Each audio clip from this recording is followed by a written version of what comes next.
Oh, and we're not so late today. Yeah. Okay. So just two, yeah, okay. All right, I'm feeling excited about this. So I graded some things you probably noticed, maybe didn't. If you don't have a grade for something, I'll go back and look again. There's somebody that's, I can't remember who it is, but I sent you an email.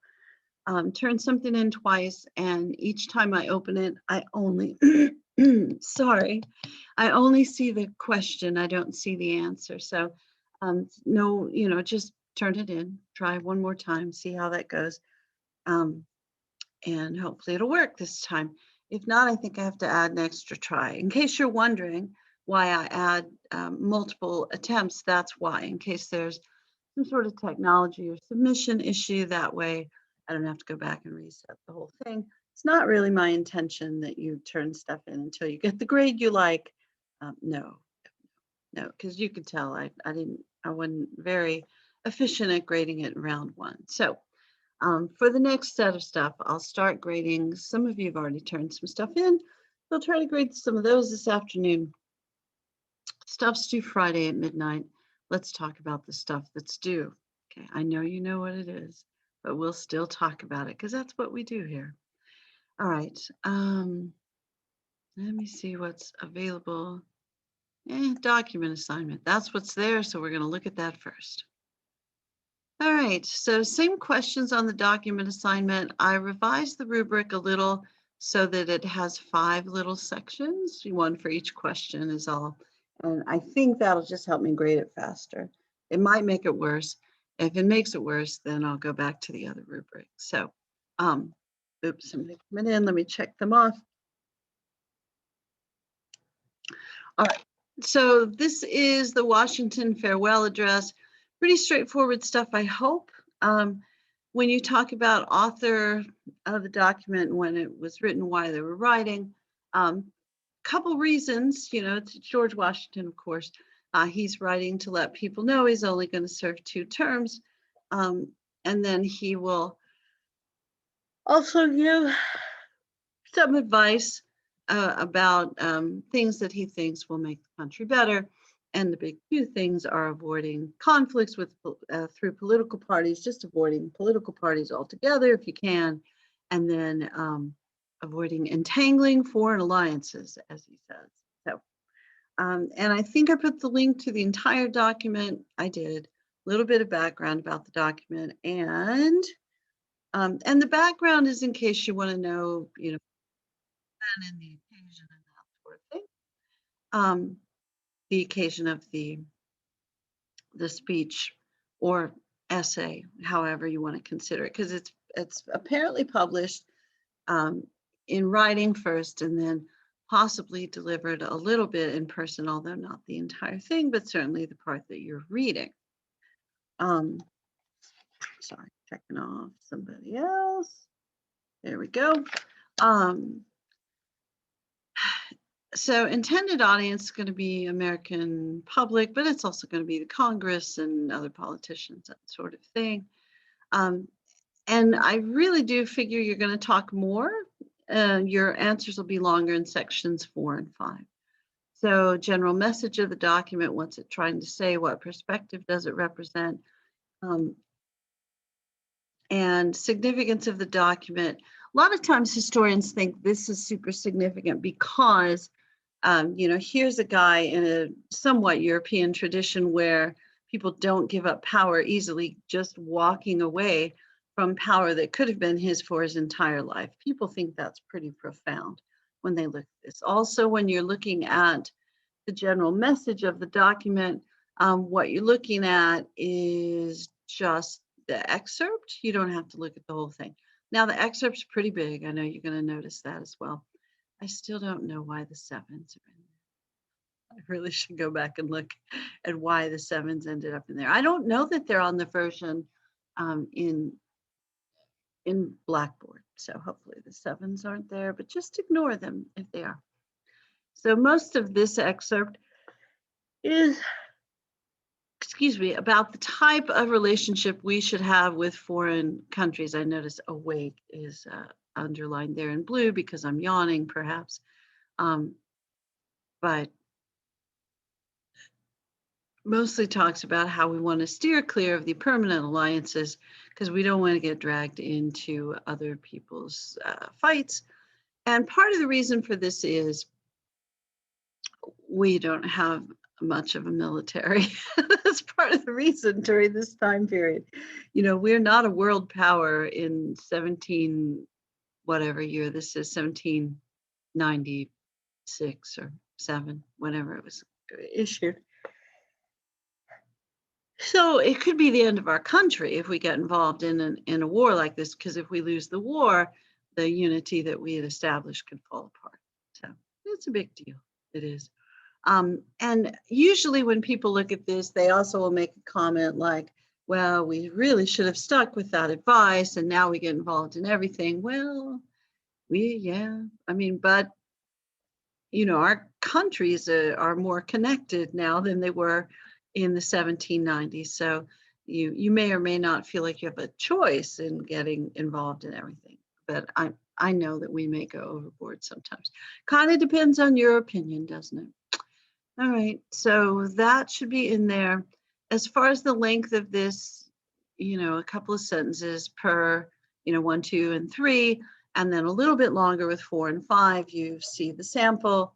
Where I really expect you might quote the document is probably in section 4. You know, share a little excerpt of it that sort of shows what they're trying to say, and then significance. You know, maybe you have a quote in there, but probably the quotes are in number 4.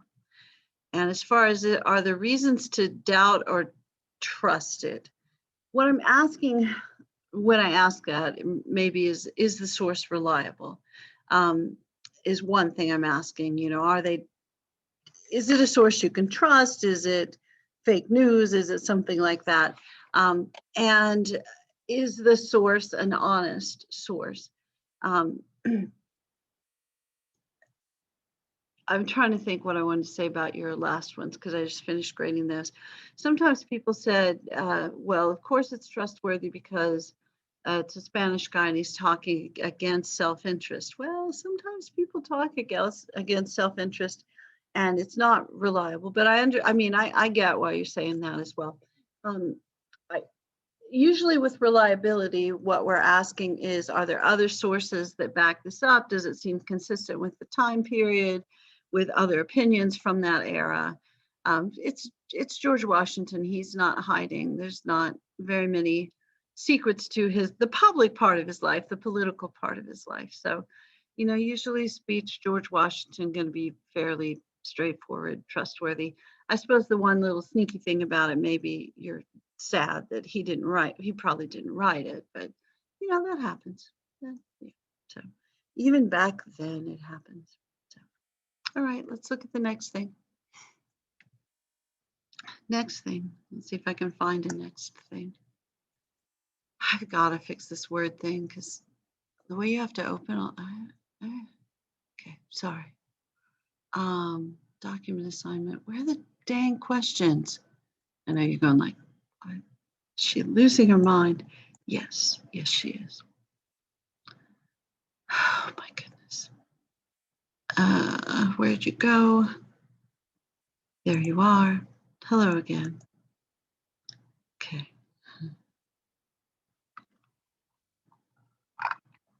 Okay. So the questions. So John Marshall. Oh yeah, John Marshall. It's my favorite. Yeah, one of my favorite dudes. So that I'll go back and put page numbers for the John Marshall question toward the end, or I guess I could do it now. Why not? What the heck? But John Marshall he's not the first Chief Justice of the Supreme Court. He's just the first one we care about. No offense to John Jay.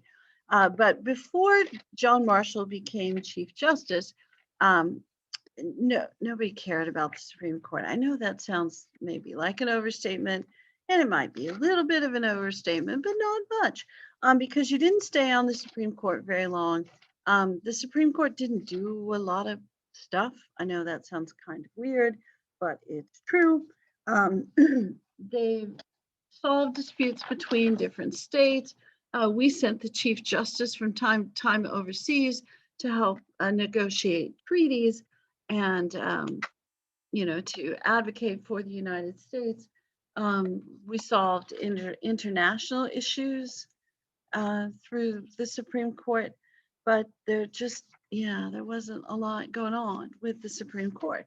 So when John Marshall becomes the Chief Justice, there's going to be this case, Marbury versus Madison, that we're going to talk about with some length here in a few minutes.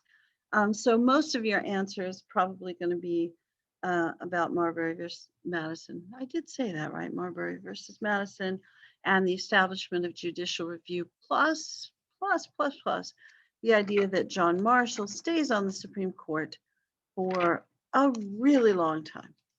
So before this, I think the average tenure on the Supreme Court was like 4 or 5 years. Now, John Marshall stays forever. So that seems important. And also, let's see, what else would you want to talk about? Oh, that John Marshall is a representative of the Federalist Party. And when the Federalist Party disappears, kind of toward the end of the chapter, the one remaining substantial influence of the perspective of the Federalist Party is John Marshall. So I'm going to sneak in the page number where it talks about the end of the Federalist Party there. And then we'll go back, we'll talk more.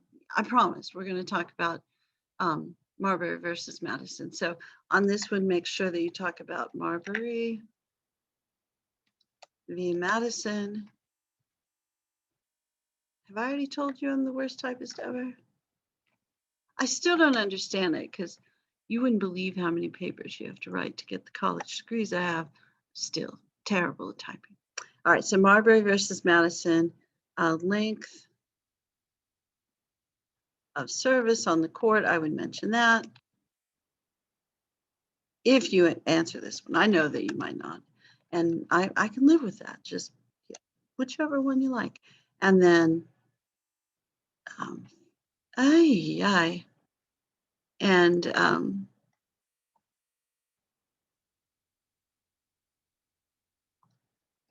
I will just say it's the lone remaining surviving. It sounds like they killed all the Federalists. They did not. Dang, the birds are loud in my backyard.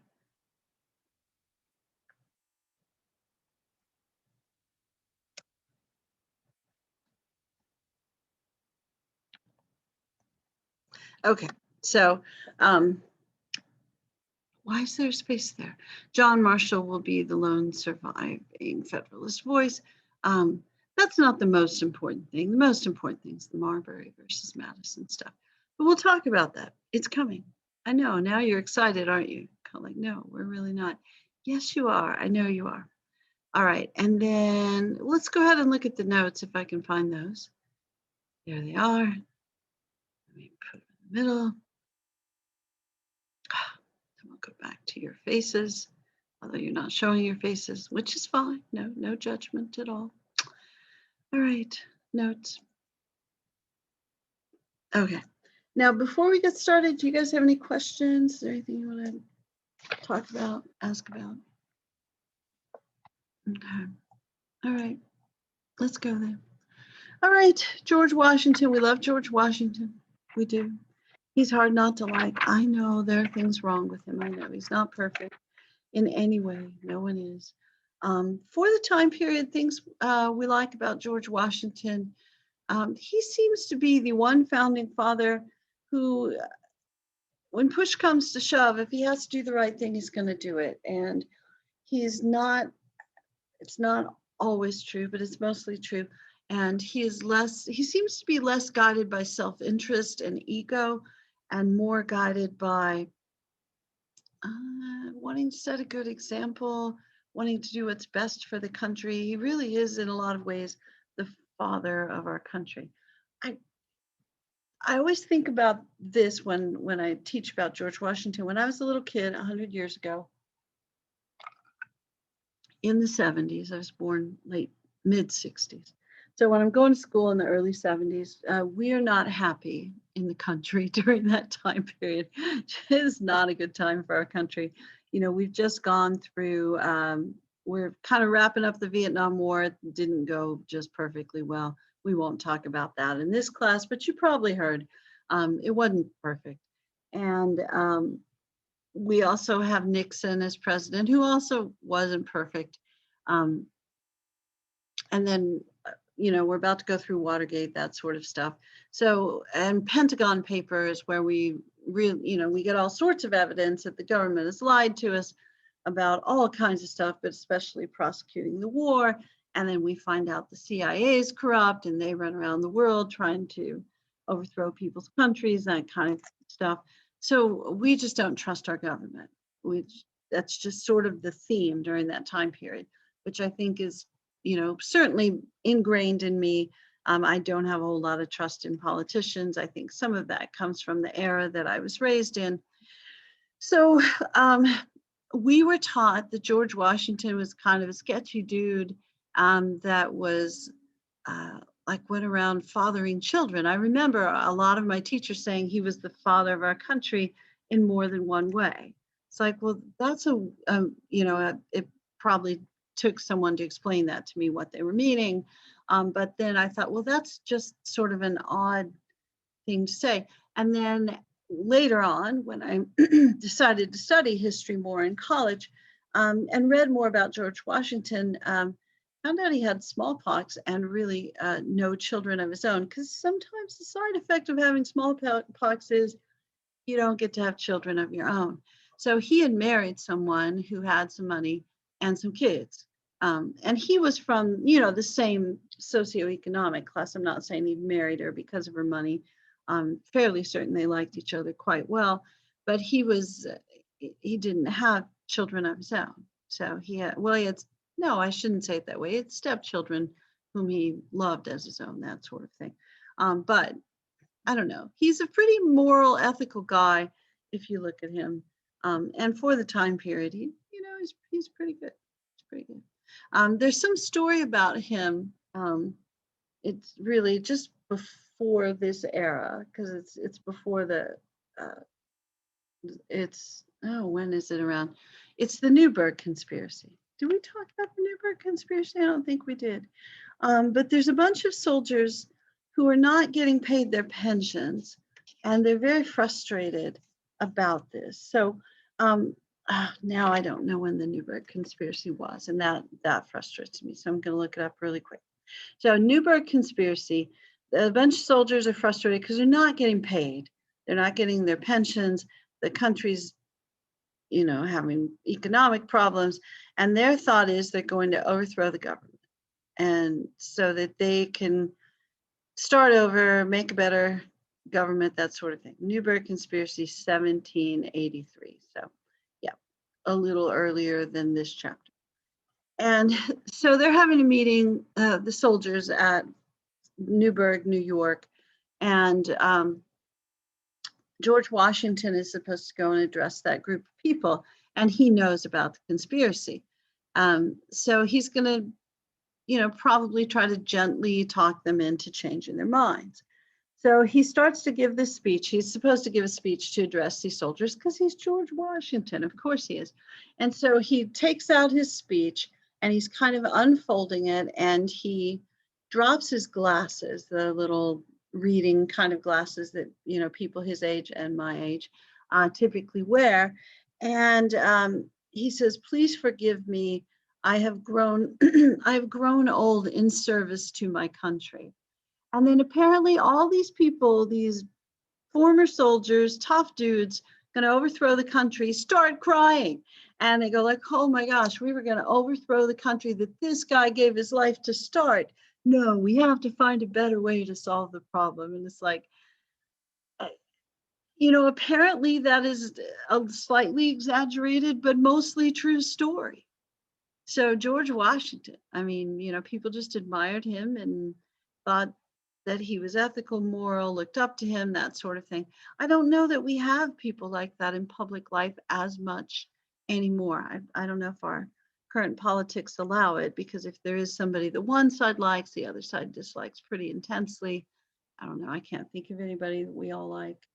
Can you think of anyone we all like? I don't know. Maybe Jimmy Carter. Do we all like Jimmy Carter? Maybe not politically, but nice fellow. All right, we're going on. Okay, so Washington takes the oath of office. He's going to be the first president. He will be elected unanimously by the Electoral College because when they're designing the office of president, everybody knows it's going to be George Washington in round one. The way the situation system worked during that era, constitutionally, we changed it after a couple of presidencies because it's not a great plan, is whoever wins the election is president, whoever gets second place is vice president. Can you imagine? No, I can't either. So it didn't work that well back then either. So the first couple of rounds are the first round is okay. The second one is not, and that's part of why we change it. So anybody's going to get along with Washington because he's Washington. So Washington's president, vice president is John Adams, and important proponent of independence, respected legal knowledge. He's a little cranky, a little cantankerous, but he'll do his thing and it'll be okay. One of the things that I think is unique about Washington is that when he picks advisors, he picks his cabinet. He picks people that he thinks are expert in their fields, not necessarily people who agree with him, who will tell him what he wants to hear, and certainly not people who agree with each other. So it's going to be messy. It is pretty messy, but he gets some really fine advice and some really fine debate among his advisors. Excuse me, my goodness. So let's see. Washington picks Alexander Hamilton, Secretary of the Treasury, and he's going to be really the only person of this group, and one of the few people in his era that really see business as potentially more important than agriculture. And that's going to cause a little bit of grief between folks in the cabinet. And it's also why we end up with the the National Bank. Yes. Okay. Thomas Jefferson, Secretary of State, makes good sense.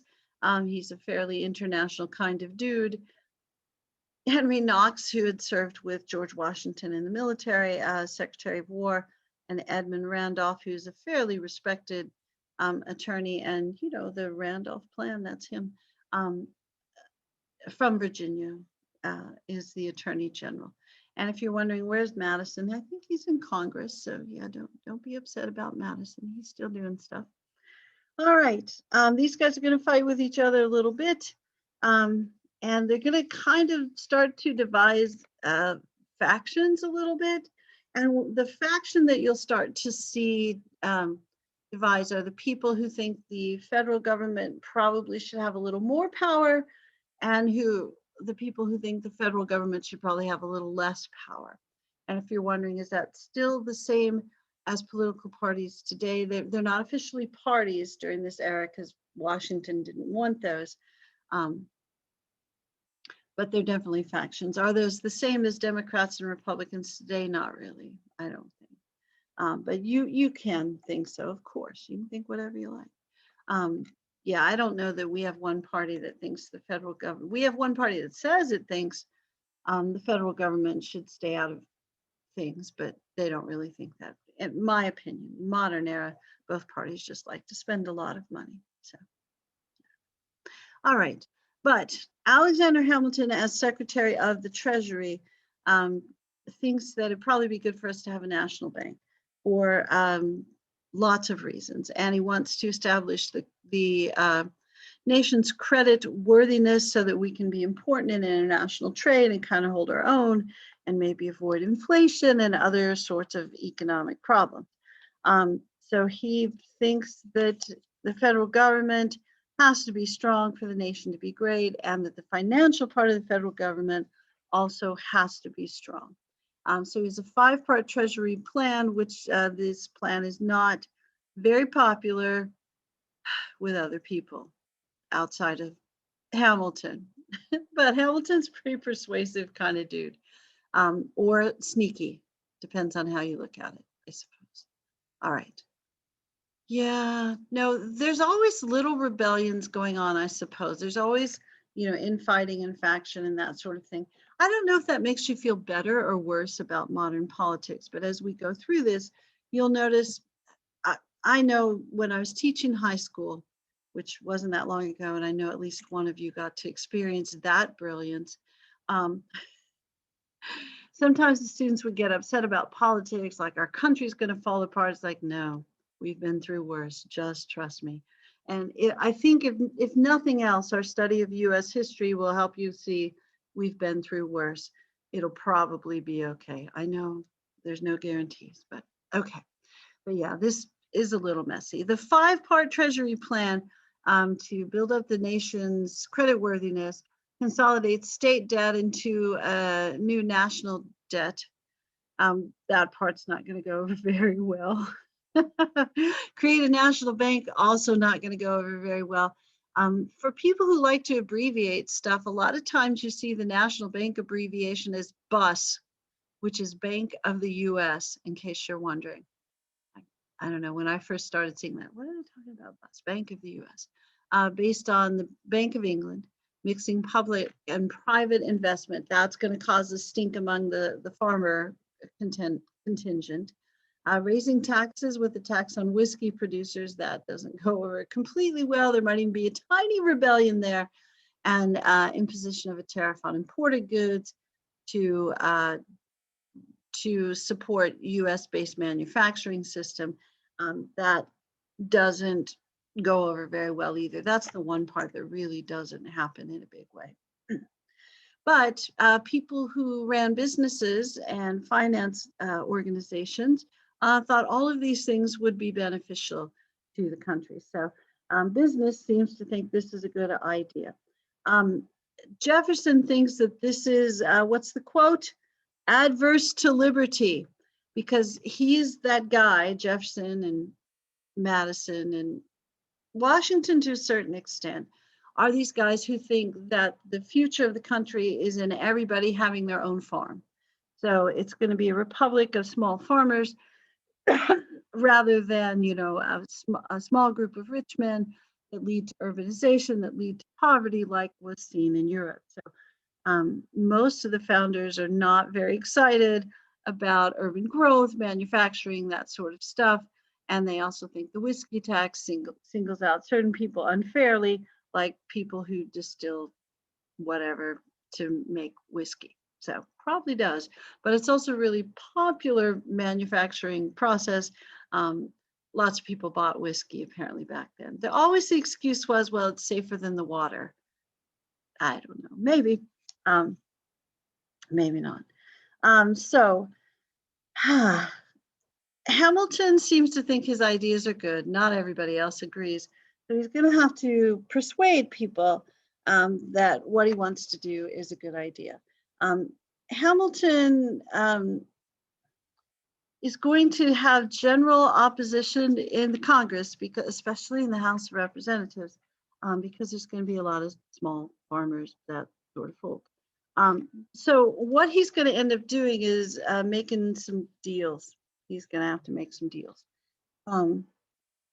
First of all, he's got to convince George Washington that some of his plans, especially creation of the National Bank, this is going to be the one where there's the most arguments. So creation of the National Bank, people in Congress are going to argue that it is unconstitutional. And one of those people that argues that is James Madison. James Madison. Now, do you remember what James Madison did with the Constitution? I know you do. He wrote it. So James Madison is going to argue that the creation of a national bank is unconstitutional. Now, you would think that would be the end of the argument, correct? But no. Hamilton says there's a necessary and proper clause in the Constitution, which there is, and that the Congress is allowed to enact things that are necessary and proper and essential to the general welfare of the country. So Hamilton convinces Washington of the constitutionality of creating this national bank. And so the big debate is between Madison and Hamilton about whether or not creating the bank is constitutional at all. And Hamilton is able to persuade Congress to vote for that, and then he has to persuade Washington that it's constitutional. The way that he persuades Congress to vote for this and some other things is by he wants to consolidate national debt and create a national bank. The South in particular is opposed to this because most of the southern states don't have state debt that they need to pay off. I think it's Massachusetts that has the biggest state debt. And so the southern states particularly don't want to pay off a big debt for northern states or a big northern state. So, and they're not too keen on the national bank idea because they don't see that that would be helpful to them because they're mostly growing stuff. They don't have a lot of businesses. So what Hamilton says is, you know how we rotate the capital to all these different major cities? We're thinking we need a permanent spot for the capital. How about we put the capital in the South? So if we put the capital in the South, will you guys agree to consolidation of debts and to the national bank? And they went, yeah, if we could have the capital in the South, yeah, that would give us some leverage. Heck yeah, we'll agree to that. And that was super irritating to Madison, who had gone to all of these different delegations and explained to them the constitutional background, why he thought some of these things were unconstitutional, why he thought they were bad for the country. So he was like that guy that got out his graphs and charts and explained, you know, why this is wrong, and here's my proof, and here's my backup. And then Hamilton goes like, hey, I got cool stuff for you if you vote my way. And they do. And it's super irritating to Madison. There are reasons. I always would tell my high school students this. There's a reason somebody wanted to shoot Hamilton. I think a lot of people honestly wanted to shoot Hamilton. I'm not in favor of it. I'm on record as opposed to harming people. But Hamilton was super, super irritating guy. He was, because he had this power of persuasion. Plus, he was that guy when you were in school. He might be that guy at your workplace too. That's a little more charming than the average person, and doesn't probably work as hard maybe, but stuff comes to him more naturally. Plus, the charming part was really irritating to people as well. So his this incredible natural ability. So he goes around talking about how he's smarter than you, and he probably is. And he may not have to work as hard as you, but he gets the same or better results. Plus, people like him more, and it's irritating. Hamilton's an irritating kind of guy.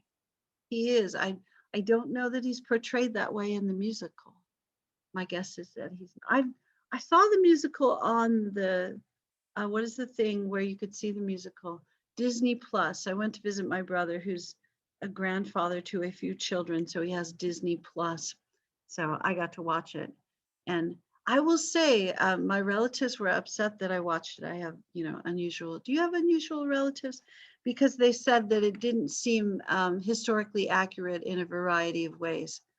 And I said, well, we'll start off with the idea the founding fathers went around singing and dancing. Once you see that, is historical accuracy really your concern? But Hamilton, irritating kind of guy, also really persuasive guy and really effective kind of guy. So we have the national bank in part because Hamilton promised the national capital would be permanently in the South. And it is in Washington, D.C. You probably heard. That's kind of South, isn't it? All right. It's not as South as Texas, but it's also not as West as Texas. All right. So back to this stuff. Hamilton's ideas immediately posed by Madison, Jefferson, and others who are in that other faction, kind of. You see the future of the U.S. as a republic of independent small farmers, westward expansion, land ownership, key to economic strength, growing autonomy from Great Britain. We wanted to make sure that we could remain separate from Great Britain. They see corruption in British politics and economics as a direct result of their banking system and finance, which Hamilton wants to pattern ours after. The reason Hamilton wants to pattern ours after theirs is because it works really well compared to other European nations, in his opinion. But Hamilton's also one of those guys that thinks that wealth is really a key component to government involvement. You know, he certainly thinks that you should have some wealth to be able to vote, because otherwise you don't care how the government spends its money because you don't have any money, which is an interesting philosophy, which is probably shared by most people with some money and shared less with people by less money, perhaps. All right. But they see Hamilton's plan as adverse to liberty and leads to intense debate about how to interpret the Constitution, strict versus broad interpretation. So that's certainly something we need to mention. Yes. Okay. So the strict versus broad interpretation. Strict interpretation of the Constitution suggests that you should only do something if the Constitution, I can't seem to say that word, specifically allows for it to happen. So the Constitution says we should create a national bank, then you can create a national bank. If it doesn't say so, then you can't do it.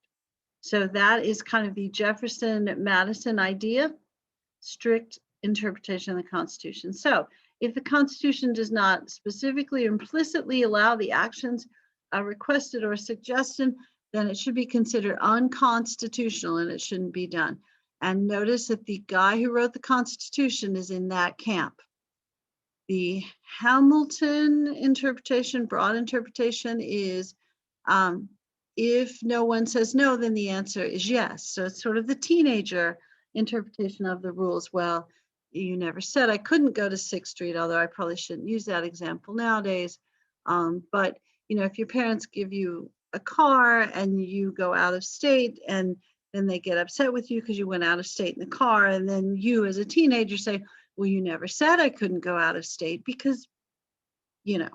All right. So Hamilton kind of has that interpretation of the Constitution. I'm not suggesting he's a teenager and Madison and Jefferson are more mature.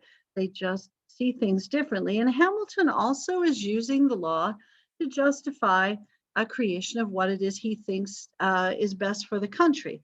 I would say for what he wants, that's also true, but he doesn't want it for personal gain. And that part is true. He's going to argue quite a bit that the things that he advocated for, even though they were opposed by lots of people, weren't for self-interest. And that typically is true. That is typically true of Hamilton. And honestly, that's probably true of most of our founding fathers, most of them, most of the time. But how they go about getting what they want isn't always as ethical. Yeah, Hamilton's kind of a wheeler dealer sort of dude. Jefferson a little bit, Madison not as much. And Washington is, let's weigh the pros and cons kind of guy. And that irritates both these camps, these factions, because he sides with some of them sometimes and some of them other times. All right. So states who favored the strict interpretation tended to be Southern, primarily agricultural. And I know some of you are thinking, well, maybe that is more like Republicans because Southern states tend to be more Republican and maybe more agricultural. I don't know, maybe. But in that era, those states will be Democrats. In this era, we don't have Democrats or Republicans. We're going to soon. Politics, so confusing. All right, these guys didn't think Hamilton's taxation plan would benefit them. They were correct, and they feared a loss of state autonomy to national government. Hamilton's interpretation is this one. So is the broad construction. So the strict interpretation is if the Constitution doesn't say yes, then the answer is no. Broad is Hamilton and Adams. Argued necessary and proper general welfare clauses allow the federal government to enact a large variety of measures beneficial to the republic. So if the Constitution doesn't say no, then the answer is yes. If it would be good for the country, then the Congress or the president have the power to enact these things. Okay. All right, and here's some more detail about the Bank of the US, the BUS, the National Bank. So Hamilton wants this, Madison and Jefferson do not. But when it gets created, they have to sort of deal with it. And I put in there Jefferson, but that's not true. It's, how did I not notice this typo? How come you guys didn't tell me? This is Hamilton. Yeah, Jefferson is not in favor of this. That was a lie. I lied to you today. That's terrible. Okay, that's a really bad mistake. I'm so sorry. Hamilton helps the South become more accepting by having the deal to put the permanent capital in the South along the Potomac and creation, they create the federal district or the District of Columbia, Washington, D.C., in exchange for acceptance of the bank and assumption of national debt. That was a huge source of frustration in Madison, who thought the bank was unconstitutional. Now, if you're wondering, I had mentioned to you earlier that the Supreme Court doesn't really declare things to be unconstitutional during this era. I'm not lying to you, they don't. So who decides that stuff is unconstitutional? According to Washington's interpretation of things, the president decides. And the only reason the president should ever veto a law, according to Washington, is if he believes that it would be unconstitutional to have that law. So this is why it was important to Washington when the Congress passed the law about the national bank to have this debate about the constitutionality of the bank.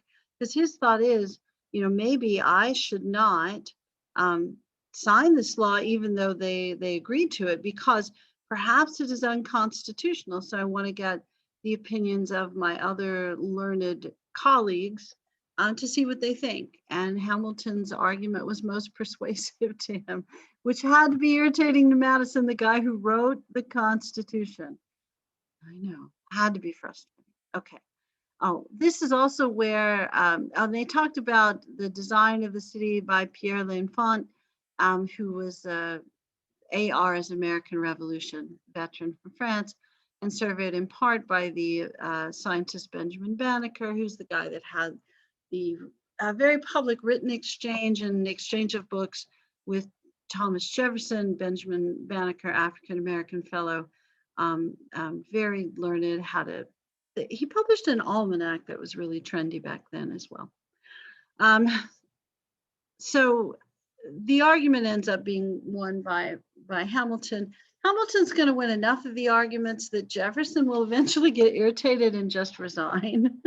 So Jefferson is not big on compromise all the time. He really didn't deal well with the ideas of Hamilton. It is true. All right. In the meantime, the French do something. What the heck? What is up with the French? So the French have a revolution. We love the French because they helped us win our own revolution. And then they go like, hey, we could have one of those. So they overthrow their royal family briefly, kind of, sort of, and kill several of them, try out the guillotine on them. Through the Committee of Public Safety, which had to be a poorly named committee because they go around chopping off people's heads with the guillotine. But the French Revolution, lots of people think that this is patterned after the American Revolution. And when it first comes out, pretty much everybody in the United States is like, go France, we did it too. You can get rid of that. You can get your voice heard more, that sort of thing. But then what they start to see is this revolutionary faction isn't terribly democratic in a lot of ways. So then not everybody's as keen on the French Revolution when it seems to be a little more focused on, it doesn't seem to be as focused on principle as it does to be focused on power. So people get a little concerned about the French Revolution. So it seems to begin with democratic promise hailed by Jefferson and others. And, even John Marshall is going to say, it looks like, this is a good thing. It's promoting human liberty, that sort of thing. And then, not so much. It denigrated into the specter of anarchy. Yeah, it was kind of messy, wasn't it? So then you end up with, you already have the division between the people who want a stronger central government and stronger state governments. And the stronger state government guys tend to favor the French in foreign affairs, and the stronger federal government guys tend to favor the English in foreign affairs. And the French, we've signed a treaty with the French, Treaty of Amity and Friendship, and a treaty of, what's the word? Where, I hate it when I can't think of stuff. I know it happens to me every day.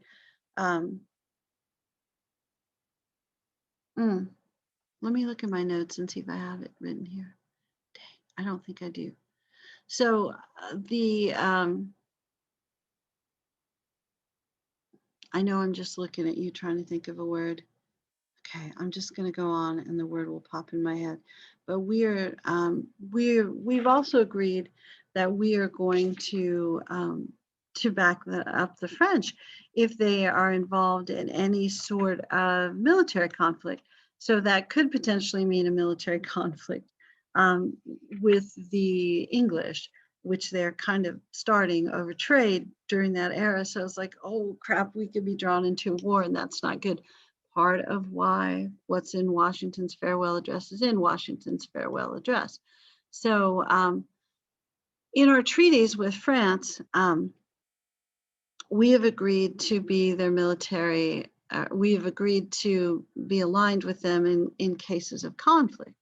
So when it looks like they're headed toward conflict, we are headed toward a problem, it looks like. So we have to figure out how to get out of these treaties, and we're going to have some success at that, which is interesting. But the French Revolution leads to greater turmoil.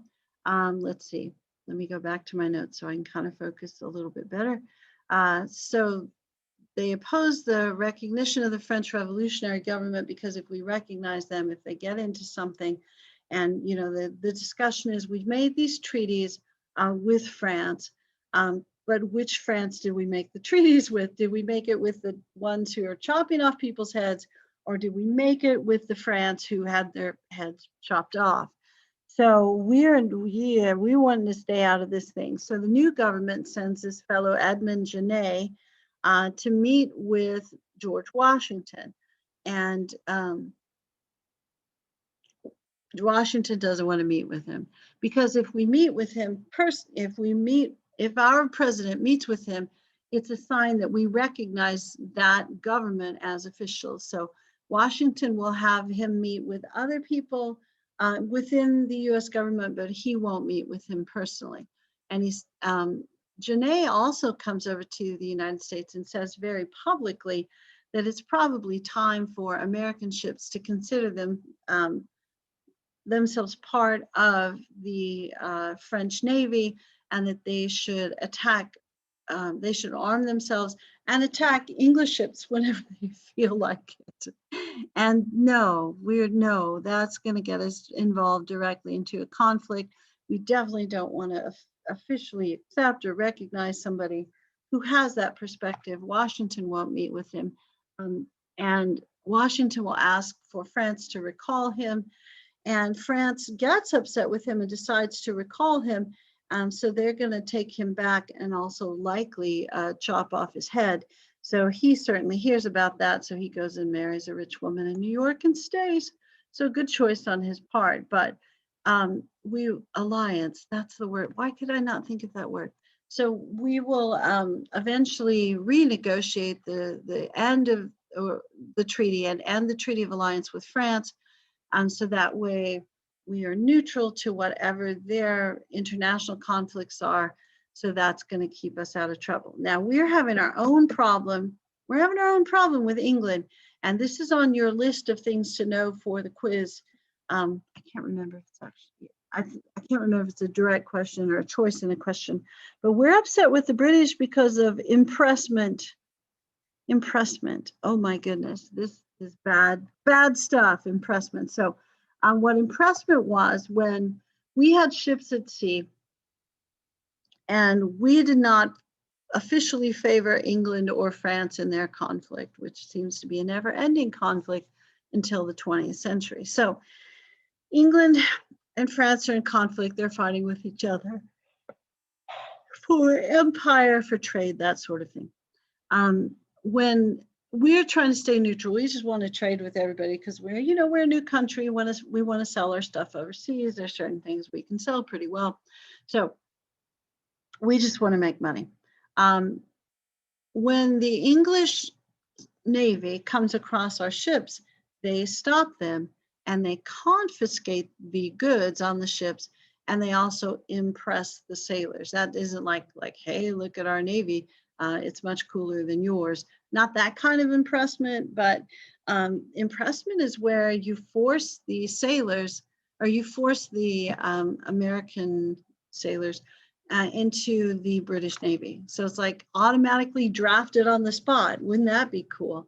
That would make it easier for the military recruiters, wouldn't it, if they could just go like, you're in, and you didn't have any choice. So impressment is essentially kidnapping American sailors, tradesmen, and forcing them into service in the British Navy. You can see a few problems with this. I assume that you can. Thing number one, they're not British. That's thing number one. So it doesn't respect our national integrity and autonomy. It says that our citizens are their citizens, and they can essentially draft them whenever they feel like it. Also, that guy that just got impressed didn't want to be in the British Navy. So this doesn't respect our national integrity, autonomy, and independence. Also, it's not cool for the guy that got impressed. So we're not okay with this. So we will send our Chief Justice of the Supreme Court, John Jay, over to England to negotiate a treaty to officially end the practice of impressment. And this could potentially keep us, out of conflict with them.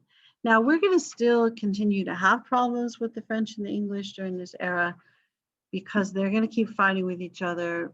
To trade with both of them, our ships are going to have to pass both their navies, and neither country is excited that we're trading with the other one. So we're going to continue to have problems with this.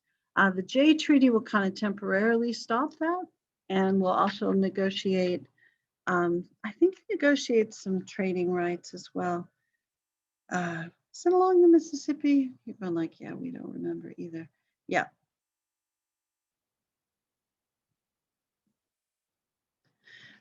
Yes, some more control of the Mississippi River region. Okay. All right, back to business. Yes. All right, no political parties, we know, but we do have the factions, and the factions are starting to be more pronounced, and they will eventually develop into Federalists, and your book will refer to them as Republicans. Sometimes they're called Democratic Republicans, just to make it more confusing. So the two factions are going to become more pronounced. Federalists are going to be the stronger state government, and we like England. And Republicans, stronger federal government, and we like England. And Republicans are stronger state government, and we like France. So, all right, there's going to be a rebellion because, that whiskey tax wasn't overly popular, in part because it did seem to single out whiskey distillers. And so they thought, well, we'll go all shays on the new government and see how that works. So they decided they were going to block the collection of the taxes, and they were going to raise their own little shays army kind of thing, whiskey rebellion army. And so they started to plan that, and the federal government says, you know what, we're just not having it. So Washington is going to lead the army himself to Western Pennsylvania. He's going to take over 13,000 troops. It's more than, troops. And will lead them to put down the rebellion. Now they're going to arrest 2 people.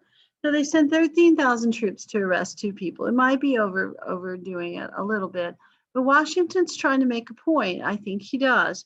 The point is, we don't have rebellions in the United States. If you don't like a law, you change the law, or you change the people who make the law, because we have that system built into our government. So we don't have to, if you don't like, let's say you don't like Joe Biden. We don't have to have a rebellion to get rid of Joe Biden. in 4 years, 3 years, we'll have an election, and then you can vote for the other guy. Let's say you didn't like Donald Trump. We had an election, you could vote for the other guy, and the country did.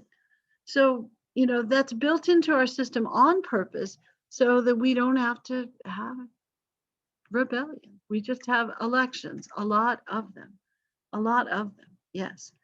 And I know recently my little town, Leander, we just had a runoff election. So I think we've had, how many elections have we had this year? I don't know, 2 or 3. Seems like a bunch. Yeah, but we like to vote. God bless America. It's what we do. All right. But yeah, you've got a lot of voting built in, so you don't have to overthrow people or have rebellions. And if you didn't like the whiskey tax, persuade your representatives to change the tax. Yeah. Also, if you study much about the whiskey rebellion, because who doesn't spend a lot of time on that, what you'll notice is probably in the modern era, at least one of the 2 guys that was elected would not have been considered competent for trial. He probably wasn't quite healthy. So yeah, the rebels were there. There was no actual rebellion. They talked about it. They devised symbols. They really didn't do anything. But Washington wanted to make a point, and he did. He did make a point. Yeah. And this may be a point where you look at Washington like that was too much, but they also, Shays' Rebellion was part of the reason they rewrote the Articles of Confederation. There were people who thought that was distressing. And what Washington did in that era probably wouldn't have seemed as controversial as it might seem now. All right. So now is probably a good time to talk about the farewell address. Yeah, okay. So as Washington is leaving, somebody keeps getting kicked out, don't they? Sorry about that. So let's see if it has a discussion of the farewell address in your book. I can't remember. It must. Surely it does, right? No, not really. Okay. No, it does. On page 300, the farewell address. So he wins re-election unanimously as well in 1792, and decides that he is only going to serve the 2 terms, and part of what he does in the farewell address is to defend his administration against some criticism, which is certainly true, and then makes those 2 warnings. So and the book mentions that he publishes it more than actually delivers it. It's in lots of newspapers, it's in editorials, that sort of thing. So it's not necessarily a speech, although I do think there's an occasion where he does get together with the Congress and have some discussion of this. Seems like that happens in Philadelphia. And this is also before there's a permanent capital. Have you noticed that? Yeah, the permanent capital is not there yet. All right. So we have the anti-tax rebellion. And do we need to talk more about the farewell address for your work? I don't know. Do you have any questions? Is there anything you want to ask? Are you good? Are you paying attention? I know you are, mostly, probably. But do you have any? No, you're good. All right, then. We'll keep going, and then I'll ask again at the end. So Whiskey Rebellion, you have kind of the development of what becomes a Republican Party. I think we've talked about that already. Both parties or factions considered the other illegitimate and called each other names. Yay. So that's a fine tradition that goes all the way back, doesn't it? And then there's the development. The book talks about some stuff that I didn't necessarily put in the notes. Development of democratic Republican societies where people get together really and debate political philosophy, public events. It's really weird how politics during this time period is really kind of like public sport. I guess they didn't have the NBA, or I don't know what you guys, because the playoffs are on. My brother was posting about the NBA on Facebook the other day, I watched soccer more than that, and suggested that to him, and he no, he likes the NBA, so that's his thing. But back then they didn't have the NBA or Euro 2020 or women's friendlies. Um, U.S. and Nigeria, interesting game, but they had politics. So people really participated in that in a public way. People argued about that in taverns. People had societies where they got together to debate politics. So I think it was probably much more involved in the public scheme, specter, is that what I'm trying to say? Than we are. I mean, we argue about politics, but I don't think we argue about issues as much. We just like, whichever team we like the most. We may or may not always know why. I'm not talking about you in particular, but I think the American public in general just sort of picks a team sometimes because I don't know. But these guys debated issues and talked about them and, formed societies and that sort of thing. It wasn't any less contentious. It might have been more contentious, but they probably did talk more about issues. The book is going to talk about Judith Sargent Murray during this time period, who is pushing for more equality for women. And what she's going to write about pretty extensively is that the reason that women don't seem to have, as men would complain, the same intellectual capacity as men is because they don't get the same training. So if women had more access to public school and then to higher education, then they would have the same abilities, accomplishments, knowledge that men have. So she is going to argue that for women to gain equality, they're going to have to gain education. And if our society doesn't give women the access to education, they're never going to have equality. And there's a big discussion in this era about whether women should have the right to vote, to have a voice in government. And generally, men think the answer is no. It's a little early if you're wondering for a big feminist movement. You probably aren't surprised by that in any way.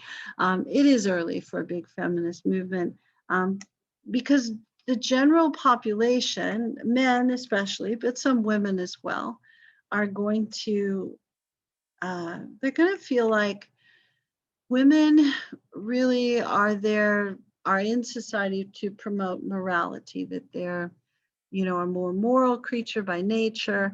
And if they get more involved in politics, that they will become less moral. And we need that moralizing influence on society more than we need women involved in politics. And that is a primarily male perspective, but there are a lot of women who share that perspective as well.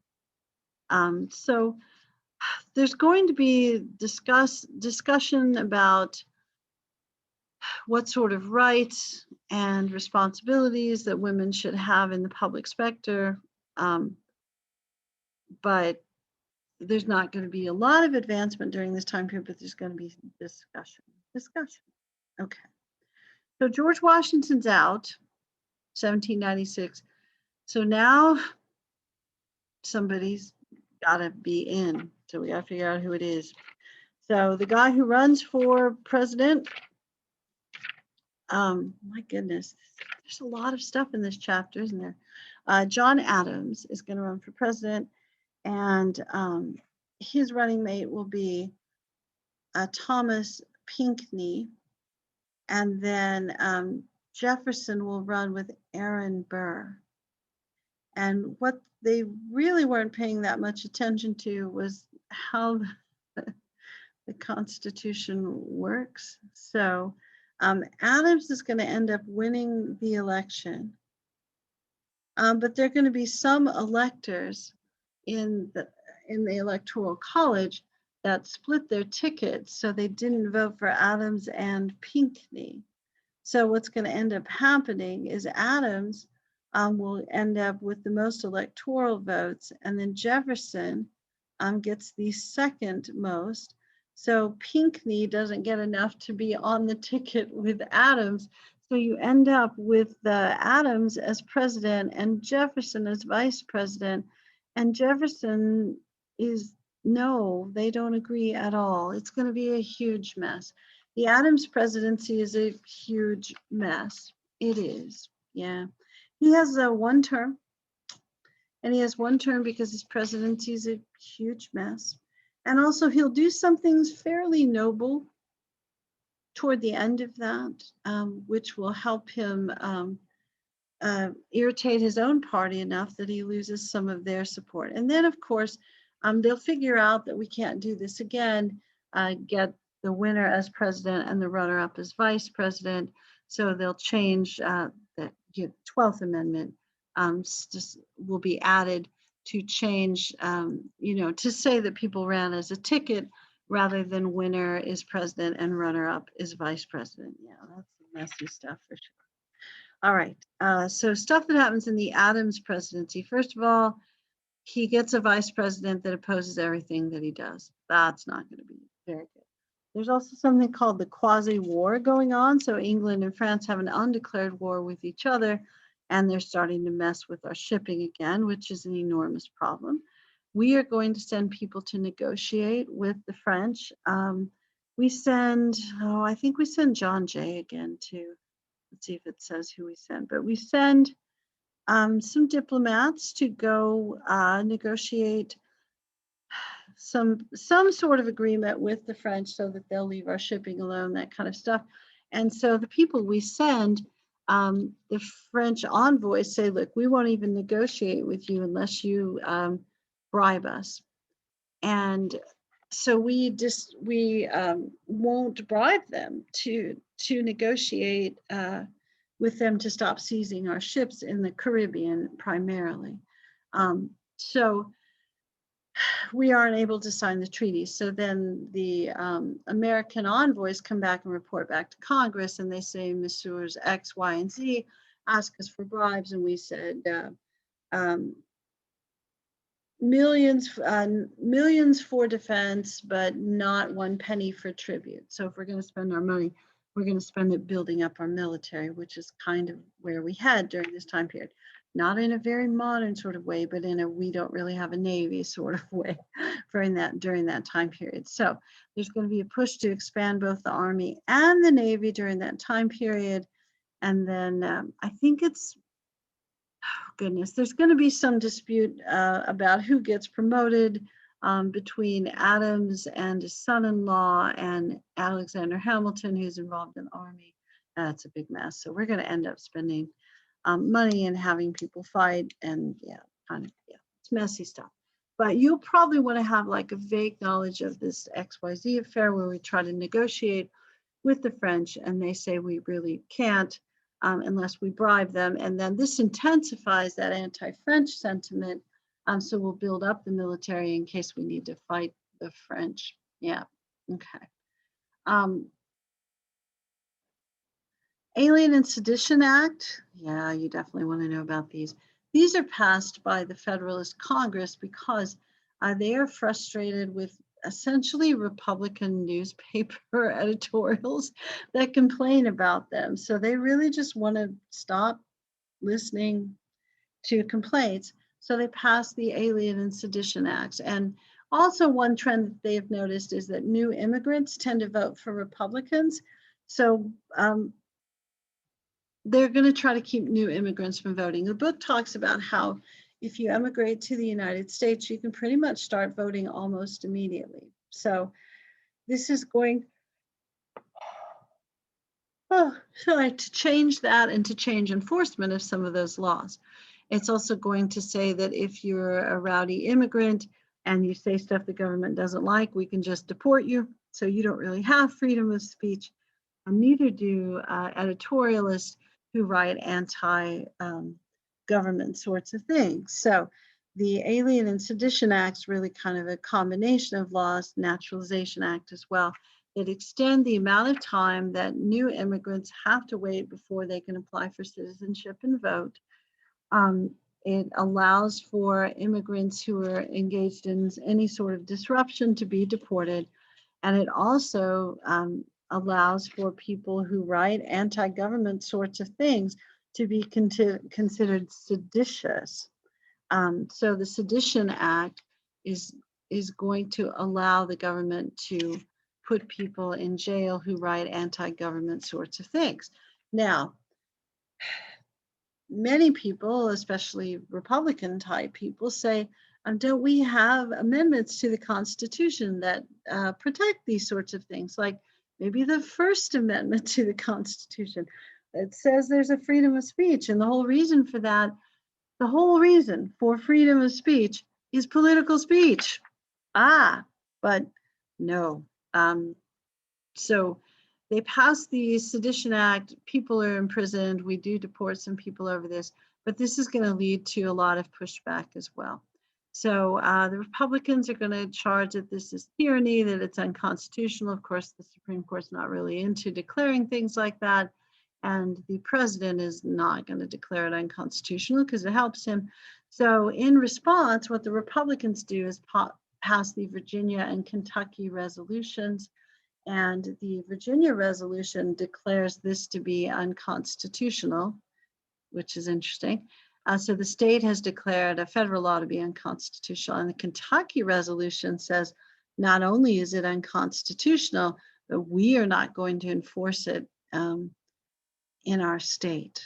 So the Kentucky resolution really suggests that the state has the ability to not enforce laws that they say are unconstitutional. Virginia resolution is really more of a comment on it.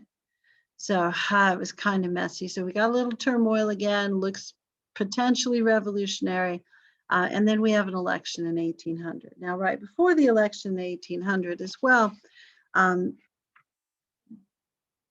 John Adams has an opportunity really to be a little more forceful toward France and kind of backs off on it, does some negotiations to make things better with France so that we avoid conflict. And that is going to end up causing some difficulty within his own party, because his own party, part of the reason they wanted to build up the military was to have a war with France. And Adams sees this as potentially quite dangerous for the United States.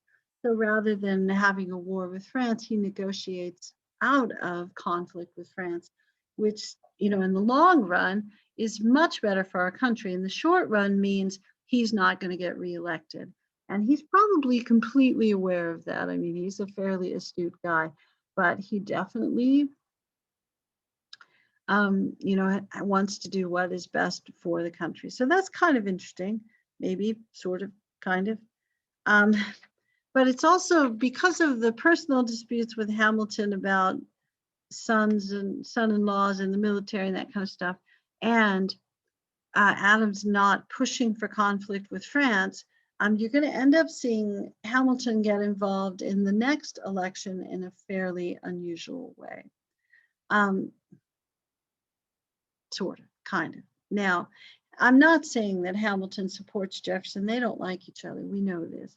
But there's some guy that Hamilton likes even less, and that guy is Aaron Burr. And that is Jefferson's vice presidential candidate. Oh my goodness. So that could be messy. Did you know that when Aaron Burr does the murder thing, that he does it while he's vice president? Aaron Burr. Oh my goodness, what a mess.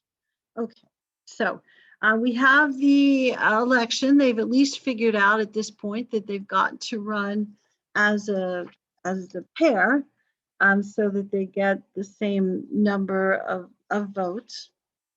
So you've got, they're trying to get the electors to vote in a way that reflects that they want the ticket rather than the individual. So in the election of 1800, everybody calls everybody names. It's a really ugly campaign.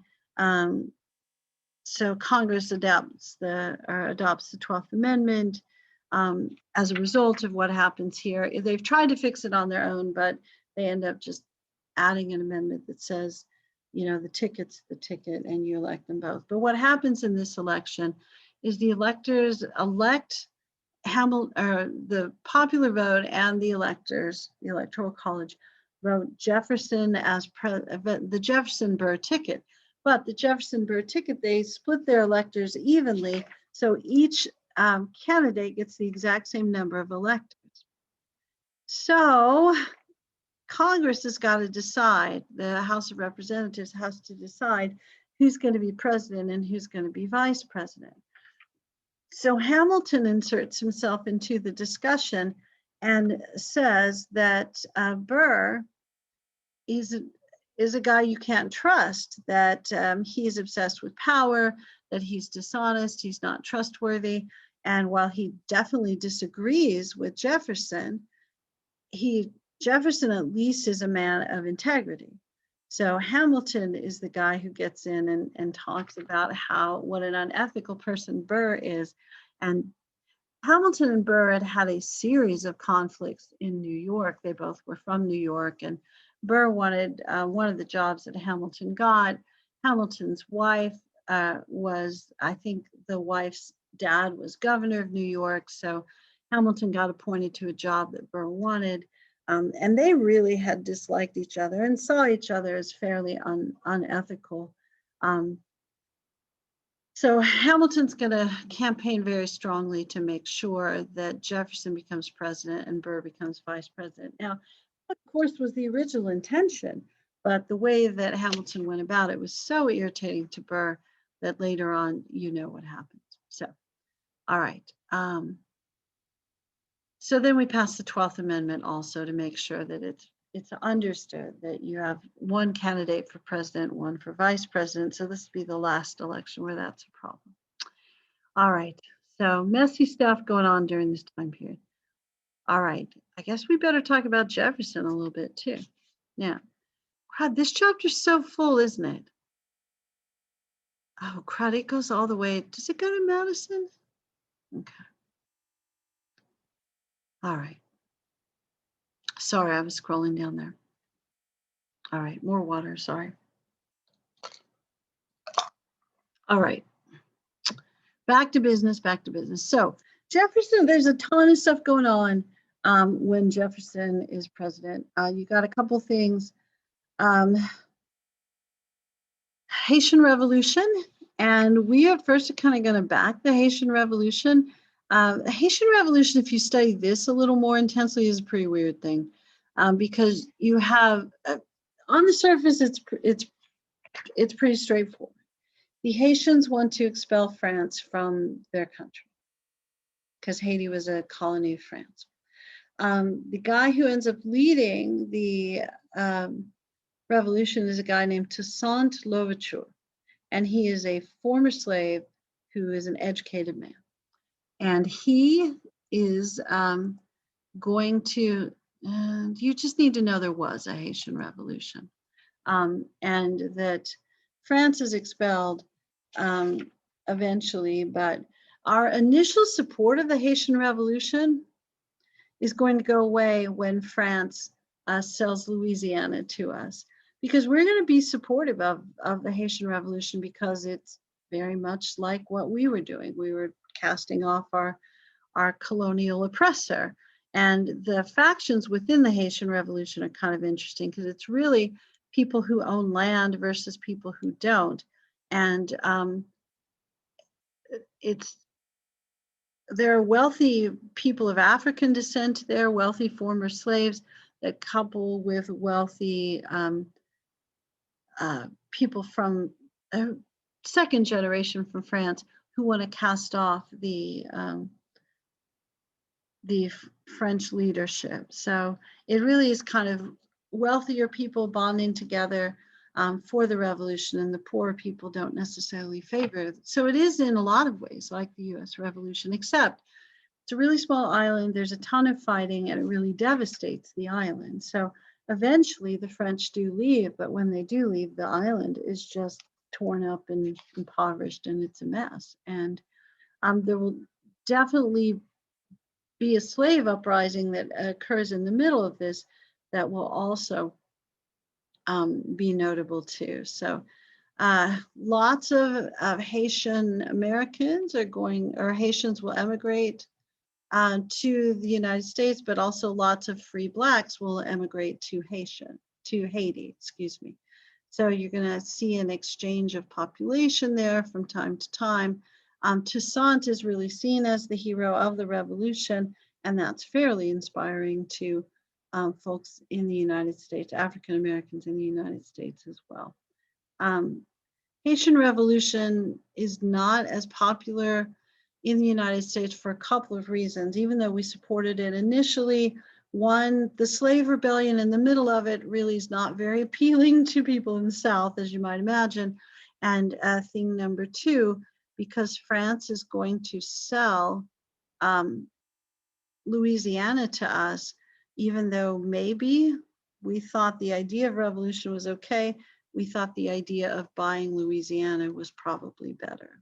So, and around the same time period, there's a revolution, a slave rebellion or planned slave rebellion in Richmond, Virginia, called Gabriel's Rebellion or Prosser's Rebellion, where it isn't successful. It's reported before it really is enacted, but it's a sign that African Americans as slaves are, I don't know, the keeping up with the news is exactly the right way to say it, but they're longing for freedom as well and willing to do things, to do similar things within the United States. And their slogan is death or liberty. You know, they want their freedom. That's what they want. So, and they thought that they were like to, you know, their leaders thought they were like Toussaint or like George Washington, that they were fighting for their own freedom. Now, what that's going to lead to is really the end of, you'll start to see Southern states, because this is Virginia, you'll start to see Southern states less likely to either allow for gradual emancipation, or if slaves are emancipated, they're not going to be allowed to live in that state. They're going to have to move somewhere else. All right. Other stuff that's going on, there's so much stuff going on in there. Jefferson as president, it's going to be the very first time that we've changed parties, and people are afraid that the Federalists won't relinquish power, that there might be a civil war at the inauguration. What there was is two guys that didn't speak to each other, and a really good speech by Thomas Jefferson, because he is good at that, where he says, we're all Republicans, we're all Federalists. We all want the same thing. We just may want it in different ways. So no reason for us to fight with each other. We'll work together. He promises to work together. And he really is a very collaborative president. He's going to go and sit with the Congress, help write legislation with them. He's really kind of a hands-on, small group kind of guy. He doesn't like giving the big speeches. He doesn't like campaigning. He wants to sit down and work and write legislation, that sort of stuff. So he's an interesting guy, and his presidency is pretty interesting, I think, to study. All right, so he's moving in. He's going to DC. So he's the first, is he the first president to be in DC? And DC is a pretty isolated place at this point, so that makes Jefferson happy because he doesn't like hanging out with people. Marbury versus Madison is going to happen fairly early in his presidency, 1803. Oh, and one of the things the book mentions, he's going to pardon and release people who were imprisoned under the Alien and Sedition Acts, the Sedition Act primarily. And then they're also going to, Adams' presidency, he was trying to appoint as many people to appointed positions as possible before he left. And one of the people who did get appointed was John Marshall as Chief Justice of the Supreme Court. And this case, Marbury versus Madison, is going to be about some of those appointments. So Marbury versus Madison, this fellow Marbury, William Marbury, had been appointed, he wanted to be Justice of the Peace for District of Columbia. He had been appointed by John Adams. The appointment wasn't delivered. So when Jefferson came in, his Secretary of State, James Madison, said, hey, should I deliver these appointments or not? And Thomas Jefferson said, no, we'll appoint our own people. Well, Marbury felt like that he had been cheated out of his job because he probably had been cheated out of his job. And he appealed under the Judiciary Act of 1789 that to the Supreme Court to ask for a ruling that reversed an executive action, and that it created a writ of mandamus that would allow him to be appointed to that position. And his thought was John Marshall would be sympathetic to this because he was appointed in a similar way as I was, only his appointment got delivered. So what the Congress decided was that that law, that part of the Judiciary Act of 1789 that allowed the court to issue a writ of mandamus really was allowing them to create legislation or to execute a law, and that wasn't a power that the judicial branch had. So they declared a part of that law to be unconstitutional. And this was the first time that the Supreme Court had declared a part of a federal law to be unconstitutional. They had overruled some state laws before, but they'd never really done this with the federal law. Now, that is not what Marbury was asking for, but that is kind of how that ended up. So this will be the first time that judicial review is used in this way. And now it's kind of the main thing the Supreme Court does is they look over acts of Congress, or sometimes, and they had done the state laws before, but they look over acts of Congress that are referred for appeal and decide whether they're constitutional or not. So Marbury versus Madison is going to be the first time that happens. It's really a big deal, which is, also why it's highlighted, and, you have the question about it. So it establishes really the main modern function of the Supreme Court. And because Marbury is going to stay, Marshall is going to stay for 30 years on the Supreme Court, it's also going to make Chief Justice an important appointment. Before this, we sent John Jay around the world to work on treaties and things like that. Now, being the Chief Justice is a big thing.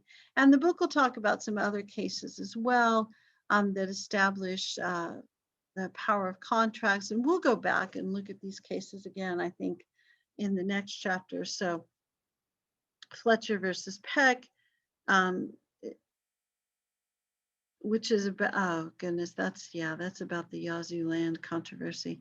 And but the book will mention a couple more cases from the Marshall Court that really show that the legacy of the Marshall Court is to expand Federalist principles in a lot of ways. It strengthens not only the judicial branch, but contract law and the federal government.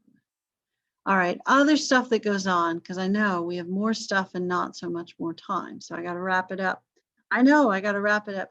Louisiana Purchase. My assumption is you know all about the Louisiana Purchase, because why wouldn't you? You've talked about it in 8th grade. We know it doubles the size of the United States. It also makes us less amenable to supporting the revolution in Haiti. But Louisiana Purchase doubles the size of the United States, agreement with France to purchase Louisiana Territory. Initially, we wanted to buy New Orleans for $10 million. Congress authorized that purchase. In Jefferson's negotiations with France, they said, hey, we'll throw in the whole thing for 15. Jefferson says, I don't really have the power to do that. Can I go back to Congress and ask for another resolution to make that purchase, or a constitutional amendment that gives me the power? And they went, no, it's now or never. The sale ends tomorrow. So Jefferson makes the purchase, and some of his own, members of his own party do give him a hard time for exceeding what they see as his constitutional powers. So he agrees to the purchase, worries about the constitutionality of his actions. It does narrowly pass the Senate. And of course, looking back, there's nobody that thinks, oh, that was a bad idea, except Native Americans who are, nothing ever seems to go well for Native Americans. But France needs the money. And this is the leadership of Napoleon. So that's a fun period for France as well. They've had, the revolution where they renamed everything, had the metric system, did all the cool stuff, and they're going to have a completely new society. And then they went, or we'll have a dictator. So they go with Napoleon. So France is having a tough time during this era. It's kind of a sign that a revolution doesn't always lead to a stable government. We kind of end up with more of a bonus than we think. All right. Jefferson then, of course, commissions the Lewis and Clark expedition, and they're supposed to go explore and map the new territory, but they end up going all the way to the Pacific Ocean, not accidentally. And of course, they're hosted by Sacagawea, who at some point, I think, shows up on a dollar coin or something like that. And she's married to a French fur trader. So between the fur trader and Sacagawea and some other folks, they're able to speak several different languages and communicate with lots of people in the region. So they come back with reports and maps and drawings and that sort of thing about how great the West is. So it's going to lead to a push for westward expansion. People who get excited about it, they get westward expansion fever, if you will. All right. And then we'll talk more about political ways that they start to incorporate Louisiana into the United States. Of course, we're going to have to form states, that sort of thing. All right. Barbary conflict. This is fighting in Northern Africa in important shipping areas. And so this is kind of an early foreign conflict that we get involved with because we're trying to protect our shipping lanes. Leads to, one of our earliest international conflicts, lots of pirates here. This is still kind of a region of the world where you see that sort of thing going on. And there's a lot of seizure of ships, that sort of thing. We end up sending the part of the Navy that will be known as the Marines later on to this region. They've seized some of our ships and sailors, and they've demanded a ransom. We instead send our military, have a conflict with them, and threaten to cut off all of their harbors unless they release our ship and our people. And that's what ends up happening. And then we eventually sign the Treaty of Tripoli, which declares that they won't seize our ships anymore and that sort of thing. Now, in that treaty, we are going to make some statements that we recognize their country and honor their traditions, that sort of stuff. And I remember, I think it's when we started I don't remember what war we were involved in. I remember people saying this was really a sign that we had a long-standing respect and agreement with Muslim nations in Northern Africa. It's like, no, it's really just a sign we wanted to sign a treaty and didn't, and you have nice diplomatic language in treaties. You don't say like, we think you're a bunch of infidels in treaties. We don't do that. Now the book does mention that we did see people in this region of the world as exotic and interesting, that kind of thing. Then that's true as well. Okay. And we didn't have a lot of contact. It's not like there's a lot of immigration. So yeah, we just wanted to trade and not have things confiscated. Yeah. All right, fighting between the English and French is going to resume. When did it ever stop? I know, after 20th century. So does confiscation and more impressment by the British. And so Jefferson says, you know what, I know how to solve this embargo. We're just not going to ship any stuff. So if you want to buy our stuff, you've got to come get it. So I'm going to make it illegal. He persuades Congress to pass the Embargo Act in 1807. It's brilliant. The thought is, if the ships aren't out there, the people and the stuff aren't going to get seized. That is 100% correct. That worked perfectly, except the impressive economic crisis that resulted from it, because our exports declined by 80%. So this is enormously problematic to the economy. Yeah. So instead, the Embargo Act is allowed to expire, and the United States instead passes the Non-Intercourse Act, which says that we're not going to side with either side, but they have to recognize open trade. This may or may not work out. It you know that it doesn't, because we get involved in the War of 1812. So Jefferson finishes his 2 terms and says, I'm going home to the farm, kind of the same way that Washington did, only Jefferson's probably in a lot more debt. So Jefferson goes home, and the next president that gets elected is James Madison. And Madison's going to win. Let's see, who does he's, why do I not remember who he ran against? Must be really important to me. But Madison wins election in 1812. What is it? Jefferson? Yeah, Jefferson, yeah, he's pretty unpopular when he leaves. And the book doesn't say who he runs against either. So I guess no one cares historically. I wonder if it's that Pinckney guy again. Well, anyway, Madison gets elected, and Madison wins pretty easily because he's Madison, and Jefferson supports him. And even though Jefferson's, not leaving on the best of terms with everybody, Madison becomes president, and people think he'll be a reasonable fellow. And he mostly is a reasonable fellow. But Madison is going to get us involved in the War of 1812 because impressment continues, and there's going to be fighting with the British along the Canadian border. And there's going to be kind of a push among people in the Congress for Madison to get involved in the war, and it seems to be fairly irresistible. And also the British, of course, are pushing Native Americans along the border to fight with them against the United States. And there's also, there's a push for Native Americans again to kind of push for more of their independence. And there's a recollection of what happened to the Pequot tribe that the book mentions about how they get destroyed by American colonists during that time period. So because if you're wondering, I know I haven't made all of those connections clear. If you're wondering why all of this is starting to happen again, it's because we just purchased all that land, and there's going to be more movement west. So as there's going to be more movement west by white settlers, Native Americans are shoring up their defenses, also promoting the idea of pushing their own culture.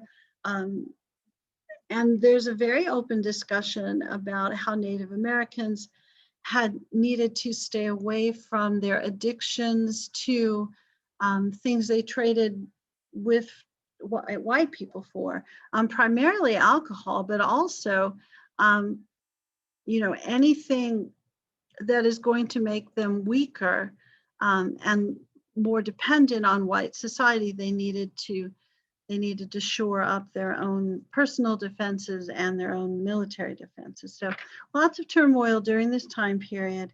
And as far as the War of 1812 goes, by the time we had demanded that the British stop the practice of impressment.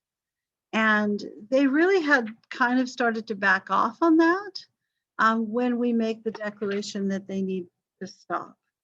And no one had been impressed for several months. But when we make the declaration of war in 1812, the thought is that we want to eventually, that we really want to just push the British out. And we also maybe want to gain control of part of Canada. So this will be the last time that we have that thought, by the way, because it doesn't go terribly well. And the book will talk about how even though certain parts of the country are in favor of the war, other parts are not. Certainly merchants don't think it's a good idea because they've just started to recover from the Embargo Act. It's going to cost a lot of money if we go to war. We really don't have that strong of a military. So it is going to be kind of messy. The U.S. is going to have some success on Lake Erie, on the Great Lakes battles. It's kind of fight to a draw over 2 or 3 years. We're going to try to invade Canada. That's not going to be very successful.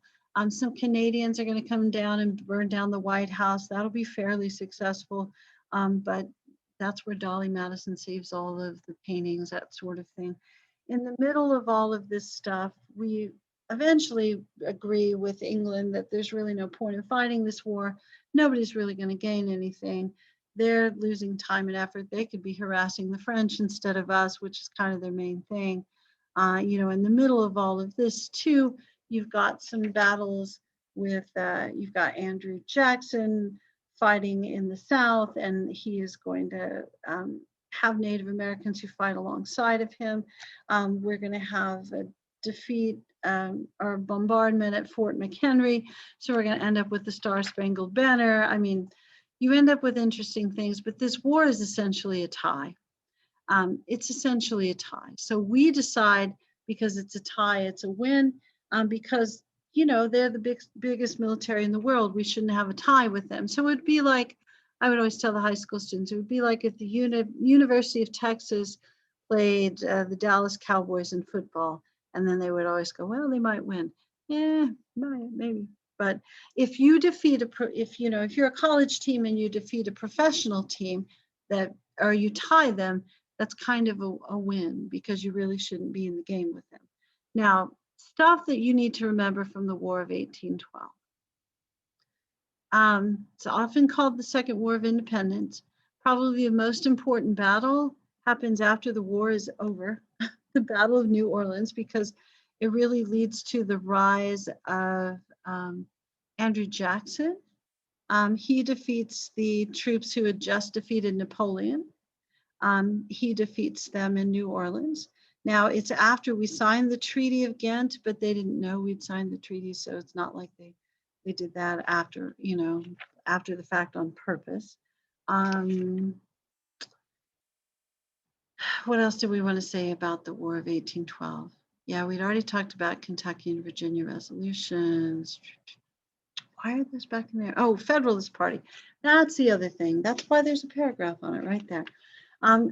Toward the end of the war, the Federalist Party, who had been kind of more aligned with England than the Republicans, and remember that Madison's much more of a Republican, the Federalist Party said, you know what, maybe it's time to negotiate a surrender with the British and to surrender and to give in. And around the time that they had the Hartford Convention where they had that discussion, the federal government was starting to actually negotiate a mutual ceasefire, which is different than a surrender. So it made the Federalists look kind of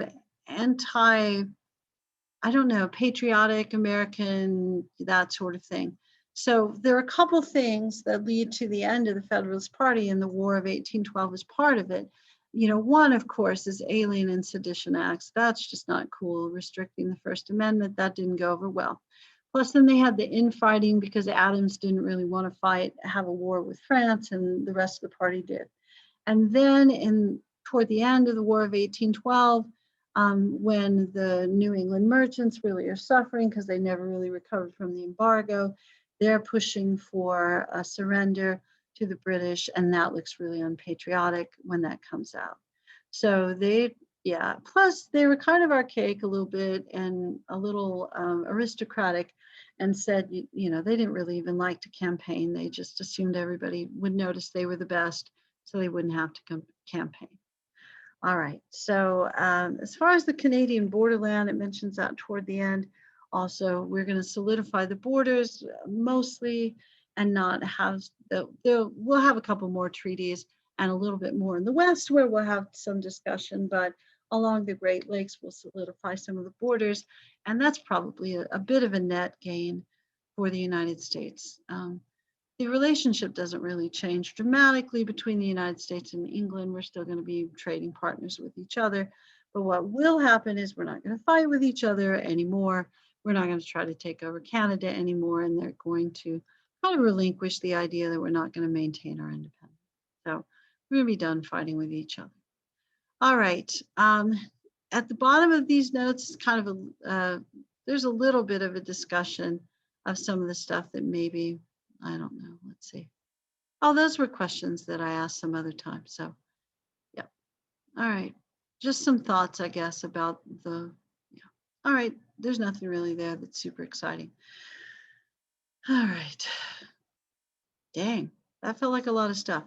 Um, and then, of course, there's a list of things that you want to study for the quiz. I don't think any of you have taken the quiz yet. I didn't look this morning. I looked last night when I finished grading. So look over the list of things to study before you take the quiz. Make sure you know what those things are. Try to take the quiz by midnight on Friday. I did notice when I was grading that if you were late, like somebody was 4 seconds late turning something in, they turned it in, or it's like really 5, I guess, because the due date's 11:59, and they are 4 minutes late, I guess it was. They turned something in at 12:04, and I thought that's pretty funny, man, because the program counted their work late. 4 minutes. That's amazing. All right. So before we go, let me kind of double check the roll. I'll stop.